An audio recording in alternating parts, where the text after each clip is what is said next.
Hello students, welcome to all. তো আমাদের মুঘল সাম্রাজ্যের উপর আগে দুটো পার্ট আনা হয়েছে। যারা দেখোনি তারা কিন্তু তাড়াতাড়ি গিয়ে আগের দুটো পার্ট দেখে নাও। তো আজকে আমরা পার্ট 3 করব। তো প্রথম প্রশ্ন কি রয়েছে দেখো, যে পাঞ্জাবের অমৃতসর মন্দির নির্মাণের জন্য আকবর কোন শিখ ধর্মগুরুকে জমি দান করেন? গুরু অর্জুন দাস, গুরু গোবিন্দ, গুরু অঙ্গদ এবং গুরু রামদাস। তো এটা রাইট আনসার কি হবে? রাইট আনসার হবে গুরু রামদাসকে। আচ্ছা, নেক্সট কি আছে বলেছে, কোন মুঘল সম্রাট শিখ গুরু হরকিষানকে হত্যা করেন? হরকিষান, আকবর, জাহাঙ্গীর, শাহজাহান না ঔরঙ্গজেব? তো এটা রাইট আনসার হবে জাহাঙ্গীর। হরকিষান ছিল ষষ্ঠ শিখ গুরু, 6 নম্বর শিখ গুরু। এছাড়া 5 নম্বর শিখ গুরু ছিল গুরু অর্জুন, ঠিক আছে, তাকেও কিন্তু জাহাঙ্গীর হত্যা করেন। তাহলে 5 নম্বর এবং 6 নম্বর। বেশ, নেক্সট হচ্ছে জাহাঙ্গীরের পত্নীর নাম কি ছিল? জাহাঙ্গীরের প্রিয়তমা পত্নী ছিল বা প্রিয়তমা স্ত্রী ছিল কে?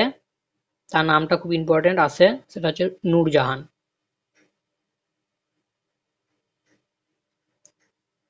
আর জাহাঙ্গীর কি করেছিল? বাংলার যে 12 ভূঁইয়া ছিল, তো সেই 12 ভূঁইয়া তাদেরকে তিনি পরাস্ত করেছিলেন। 12 ভূঁইয়াদের পরাস্ত করেন। 12 ভূঁইয়া। তারপরে হচ্ছে জাহাঙ্গীরের আত্মজীবনীর নাম কি ছিল? যেটা হচ্ছে জাহাঙ্গীরের আত্মজীবনী, সেটার নাম হচ্ছে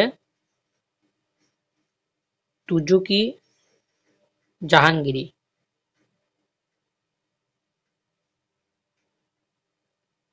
এটা কি ভাষায় রচিত? এটা হচ্ছে বাবরের আত্মজীবনী, তুর্কি ভাষায় রচিত ছিল। এটাও হচ্ছে তুর্কি। ওকে, বাবরের আত্মজীবনী এবং এই জাহাঙ্গীরের আত্মজীবনী দুটোই হচ্ছে তুর্কি ভাষায় রচিত, তুর্কি। আচ্ছা, নেক্সট কোয়েশ্চেনে চলো। বলেছে যে স্যার টমাস রো কোন মুঘল সম্রাটের আমলে ভারতবর্ষে আসেন? আকবর, জাহাঙ্গীর, শাহজাহান না ঔরঙ্গজেব? এটা রাইট আনসার হবে জাহাঙ্গীর। কত সালে এসেছিল? সালটা মনে রাখবে, 1615 সালে। স্যার টমাস রো হচ্ছে 1615 সালে আসে। আর 1608 সালে কে এসেছিল? 1608 সালে এসেছিল ক্যাপ্টেন হকিংস। Captain Hawkins. তো এই ক্যাপ্টেন হকিংসকে কে পাঠিয়েছিল? বা ক্যাপ্টেন হকিংস এবং স্যার টমাস রো দুজনই এসেছিলেন ইংল্যান্ডের যুবরাজ প্রথম জেমস পাঠিয়েছিল। প্রথম জেমস। আচ্ছা, আর একটা কোশ্চেন এখান থেকে আসতে পারে, যে কোন মুঘল সম্রাটের আমলে চিত্রশিল্প সর্বাধিক বিস্তার লাভ করে? তো চিত্রশিল্পের সর্বাধিক উন্নতি হয়েছিল এই জাহাঙ্গীরের আমলে। জাহাঙ্গীরের আমলে।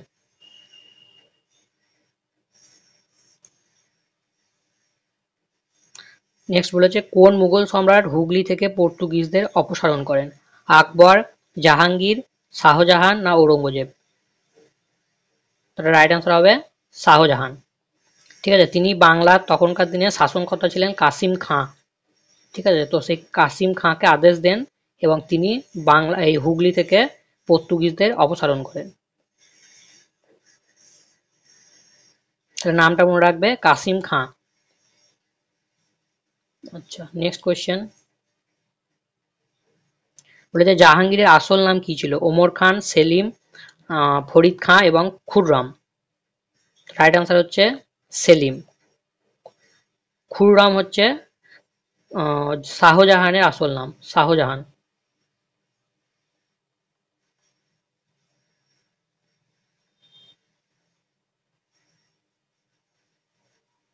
তারপর বলেছে সতনামী বিদ্রোহ কত সালে হয়?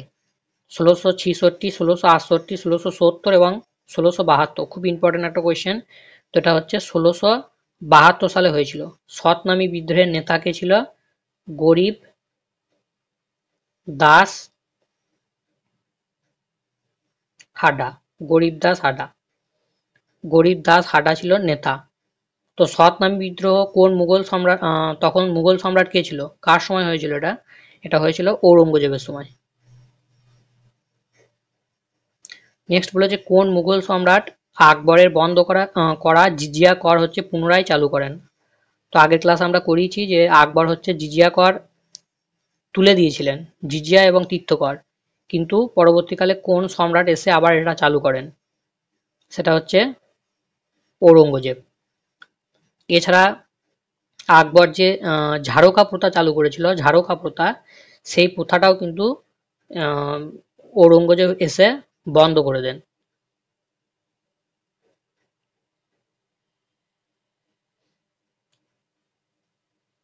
আচ্ছা, ঔরঙ্গজেবের উপাধিগুলো কি কি ছিল বলতো একটু? ঔরঙ্গজেবের উপাধি কি কি ছিল? আছে খুব। সেটা হচ্ছে জিন্দা পীর বা দরবেশ, তারপর হচ্ছে তোমাদের আলমগীর, ঠিক আছে, আলমগীর,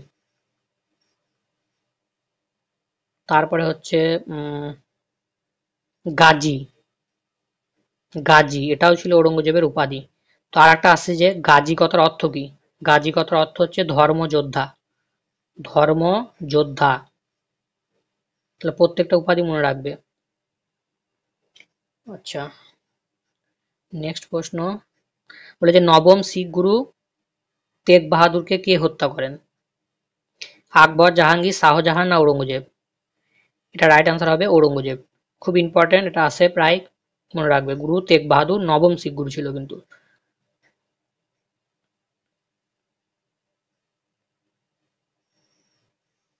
কার আমলে মুঘল সাম্রাজ্য সর্বাধিক বিস্তার লাভ করেছে? আকবর, জাহাঙ্গীর, শাহজাহান এবং ঔরঙ্গজেব? সর্বাধিক বিস্তার লাভ করেছিল ঔরঙ্গজেবের সময়। ইতালীয় পর্যটক নিক্কালো মানচু কার আমলে ভারতবর্ষে আসেন? আকবর, জাহাঙ্গীর, শাহজাহান এবং ঔরঙ্গজেব? রাইট আনসার হবে ঔরঙ্গজেব। আগ্রার মতি মসজিদ কে নির্মাণ করেন? মতি মসজিদ আকবর, জাহাঙ্গীর, শাহজাহান না ঔরঙ্গজেব?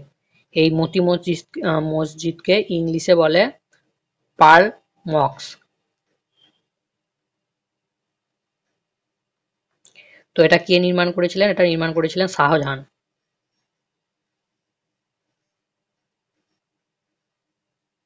মুঘল স্বর্ণযুগ কার সময়কালকে বলা হয়? আকবর, জাহাঙ্গীর, শাহজাহান না ঔরঙ্গজেব? রাইট আনসার হচ্ছে শাহজাহান।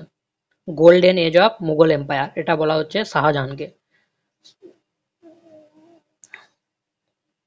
তারপর বলেছে লীলাবতী, এটা পার্সি ভাষায় কি অনুবাদ করেন?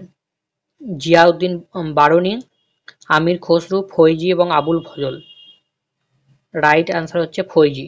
ফৈজি কার রাজসভায় ছিল? আকবর। আগের ক্লাসগুলো দেখো, ওই জন্য বলছি আগের ক্লাসগুলো অবশ্যই দেখবে। নেক্সট কি আছে? কোন মুঘল সম্রাট তার সাম্রাজ্যকে প্রাদেশিক সরকারে বিভক্ত করেন? আকবর, জাহাঙ্গীর, শাহজাহান না ঔরঙ্গজেব? রাইট আনসার হচ্ছে আকবর।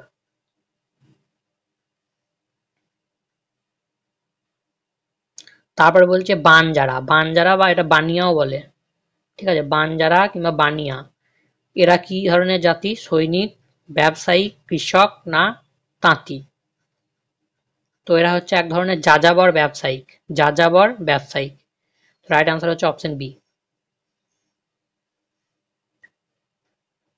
তারপর বলেছে ১৬৮৭ সালে বিজাপুরের সুলতান আদিল শাহ, নামটা মনে রাখবে, কোথাকার সুলতান ছিল? বিজাপুরের সুলতান আদিল শাহ কার কাছে পরাস্ত হন? আকবর, জাহাঙ্গীর, শাহজাহান না ঔরঙ্গজেব? এবং সালটা এখানে খেয়াল রাখতে হবে, ১৬৮৭ সালে পরাজিত হয়েছিলেন ঔরঙ্গজেবের কাছে, ঠিক আছে, ঔরঙ্গজেবের কাছে। কিন্তু তার আগে আদিল শাহ এই শাহজাহানের কাছেও কিন্তু পরাজিত হয়েছিল, কিন্তু সালটা এখানে ১৬৮৭ আছে, ঠিক আছে, তো এটা ঔরঙ্গজেব হবে। Right answer Aurangzeb.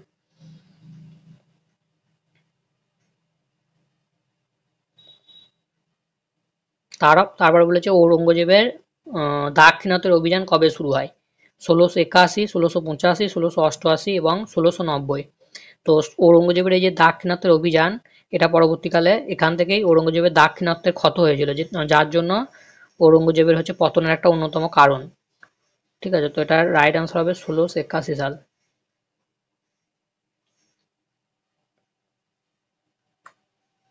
নেক্সট আছে কোন মুঘল শাসক স্বর্গীয় খাল নির্মাণ করেন? আকবর, জাহাঙ্গীর, শাহজাহান না ঔরঙ্গজেব? তো এটা রাইট অ্যান্সার হবে শাহজাহান। স্বর্গীয় খাল জিনিসটা কি? এটা হচ্ছে যমুনা নদী থেকে আগ্রার হচ্ছে যে রাজপ্রাসাদ ছিল সেই পর্যন্ত একটা খাল কেটেছিল এই শাহজাহান। ঠিক আছে, তো সেই খালটাকে বলা হচ্ছে স্বর্গীয় খাল। তো রাইট অ্যান্সার হবে শাহজাহান। বেশ, তাহলে আজকে তোমাদের এত পর্যন্তই থাকলো। কোনো কোয়েশ্চেন থাকলে সেটা কমেন্টে লিখে জানিও।